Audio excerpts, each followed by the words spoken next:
Boa noite, senhoras e senhores. O Tribunal de Contas do Estado cumpriu a primeira parte da promessa de seu novo presidente, João Osório, ao assumir em janeiro. Divulgou as remunerações que extrapolam o chamado teto legal, isto é, divulgou o número de 98 servidores entre ativos e inativos que ganham acima do salário dos ministros do Supremo Tribunal Federal, acima de R$ 26.723. Entretanto, somando estes que ganham acima do que ganham os ministros do Supremo e mais os que ganham acima de R$ 24 mil, que seria o teto regional, o total de servidores no Rio Grande do Sul, fora o Executivo, atinge 744 funcionários, incluindo aí a Assembleia Legislativa, Tribunal de Justiça, Tribunal de Justiça Militar, Ministério Público e Tribunal de Contas. Foi localizado nesse levantamento do Tribunal de Contas um servidor do próprio Tribunal de Contas, o campeão dos salários altos, que está na inatividade, que percebe por mês R$ 38.346. Assim como há na Assembleia Legislativa um servidor também inativo, que ganha R$ 37.548 por mês. Assim como um outro inativo, só que no Tribunal Militar, que ganha R$ 30.316. E no Ministério Público, o maior salário é de R$ 30.672. Deixa-se de mencionar servidores de supersalários do Poder Executivo, por ter a governadora já cortado esta remuneração há mais tempo dos 122 funcionários que eram beneficiários de salários altos. O Tribunal de Contas não fornece os nomes, como era esperado, assim como ainda não revelou os cargos especificamente, como também ainda não adotou a medida também prometida de cortar os salários de 145 servidores do próprio Tribunal de Contas que ganham acima de R$ 24 mil, que seria o teto para o Rio Grande do Sul. Essa matéria, que não é nova, desperta natural curiosidade e inquietação entre os pagadores dos salários, que são os contribuintes de impostos.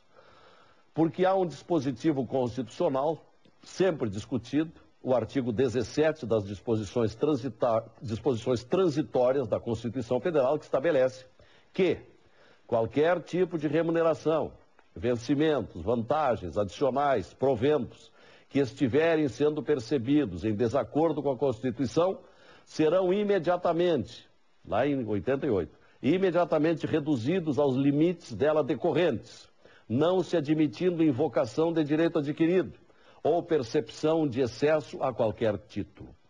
Esse dispositivo existe há 12 anos.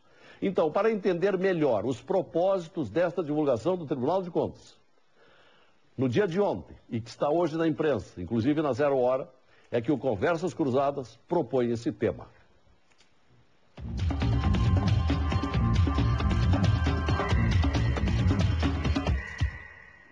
Convidados: o presidente do Conselho de Comunicação do Tribunal de Justiça do Rio Grande do Sul, o desembargador Túlio Martins. O deputado estadual do PSDB, Nelson Marquesan Júnior. O subprocurador-geral de Justiça para Assuntos Administrativos, Dr. Delmar Pacheco da Luz. E o diretor-geral do Tribunal de Contas do Estado, Dr. Edelberto Mendonça Neto. Esse programa tem o patrocínio de Funerárias Reunidas, Carinho, Respeito e Honestidade, Sicredi, Vem Ser Dono e Torcer com a Gente pela Seleção, Farmácia São João, É Fácil Ter Saúde, CIEE, Ações que Transformam, e Expresso do Oriente no DC Shopping, tapetes com personalidade. O nosso telespectador pode enviar a sua opinião para o e-mail conversas.cruzadas@tvcom.com.br. Está na manchete de 0 hora de hoje, pente fino no TCE, Tribunal de Contas do Estado. 744 servidores do Estado ganham mais de R$ 24 mil, que seria o teto para o Rio Grande do Sul. 744. E agora, o que vai fazer o tribunal diante desses dados levantados? Doutor Edelberto Mendonça Neto, que é o diretor-geral do Tribunal de Contas do Estado, está lá há 18 anos como auditor público, é advogado e trabalha junto com o conselheiro João Osório, que o convidou para ser o diretor-geral do Tribunal de Contas. Boa noite. Boa noite. Asdier, em primeiro lugar, dizer da nossa alegria, da nossa satisfação de participarmos dessa mesa, deste programa. Queremos saudar os participantes, doutor Túlio, doutor Delmar, deputado Marquesan. Dizer que nós reconhecemos nessa oportunidade um momento propício para que se leve à sociedade do Rio Grande do Sul dados em consonância com aquilo que tem sido determinado como prioridade pelo conselheiro João Osório e pela alta administração do Tribunal de Contas do Estado. O conselheiro elegeu, dentre outras prioridades, a questão da transparência e da apuração dos gastos.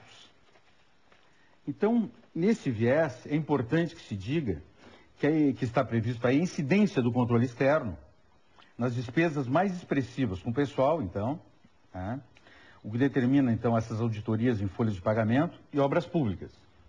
Inicialmente, algumas pessoas podem estar surpresas com esse trabalho desenvolvido pelo Tribunal, mas é de se ressaltar que isso está dentro das competências do Tribunal de Contas. Isso é constitucional, a raiz dessa competência do Tribunal é constitucional. Então, a novidade, na verdade, é que é um trabalho específico que foi eleito pelo Tribunal como prioritário justamente em razão do volume de recursos públicos que consome as folhas de pagamento. Então, nesta linha, nós achamos importante o conselheiro João Osório, os conselheiros do Tribunal de Contas, julgam importante que a sociedade conheça esses dados, conheça esses números, e que nós possamos ter uma comunicação fácil, ampla e restrita, porque entende o Tribunal de Contas que o sigilo é a exceção e que a publicidade é sim a regra. Só para esclarecer aos telespectadores, essa auditoria que foi feita, melhor dizendo, nesses poderes e órgãos, essa auditoria, esse relatório de auditoria, sofrerá no tribunal ainda uma instrução e no final será, por meio eletrônico, distribuído a um conselheiro que deverá levar ao tribunal pleno.